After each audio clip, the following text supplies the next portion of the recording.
Ladies and gentlemen, it's me, James Sweeney, coming at you this Friday afternoon from the New York Stock Exchange broadcast booth overlooking the trading floor. And what a Friday it's been. Not a sleeper like most summer Fridays usually are because, well, according to some, the British voters have decided to put the great back in Great Britain. Interesting. And you know what else is great? The time. It's not exactly 4 o'clock, but we're going to get the weekend started early. You know that because some of you out there do need a break, a much needed one after staying up all night, myself included. So let's get it started. It's an early Friday happy hour here in the Big Apple.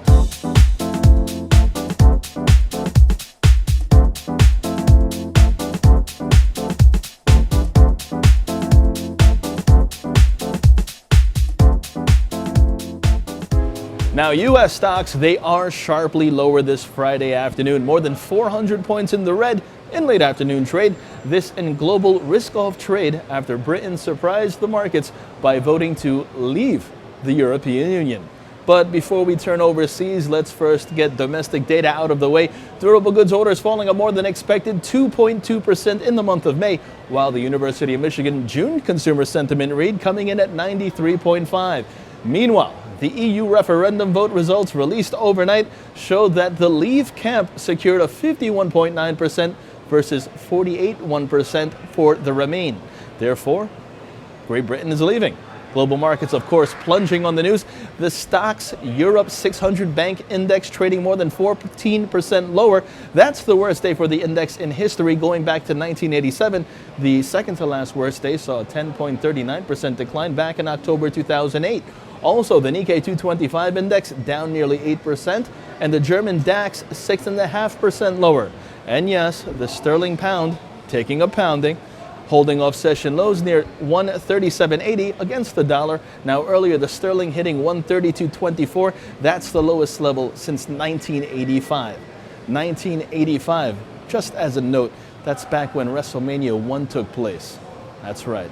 Gold also hitting its highest level in more than 2 years on risk aversion, last near $13.30 a troy ounce. Crude oil futures for August delivery falling a little more than $2 to stay just below $48 a barrel over at the New York Mercantile Exchange. And we have all of this. You combine it. You have yourself a session right now behind me where 24 stocks are in the red for every one advancer. Let's take a look to see how the markets are shaping up to close out this very interesting, mostly down trading session and week as well.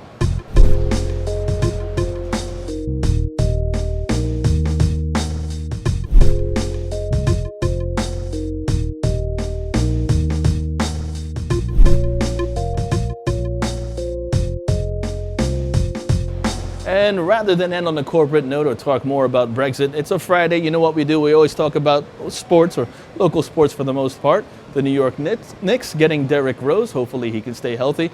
And this weekend, the Euro Cup continues with the knockout rounds. Biggest match the weekend, that is Sunday, France versus Ireland. Monday's an even bigger match. You have England versus Iceland. Going to be interesting to see how the crowd reacts. And this Sunday, continuing with soccer, we also have Argentina versus Chile for the Copa America Centenario. Argentina most likely going to get their first championship since 1993. Hopefully, right? And with that stated, kick back, relax, grab yourself a drink. Don't sweat too much. Everything should get better. They will get better, right? And I'll see you guys all on Monday morning. For Modern Wall Street, I'm James Sweeney.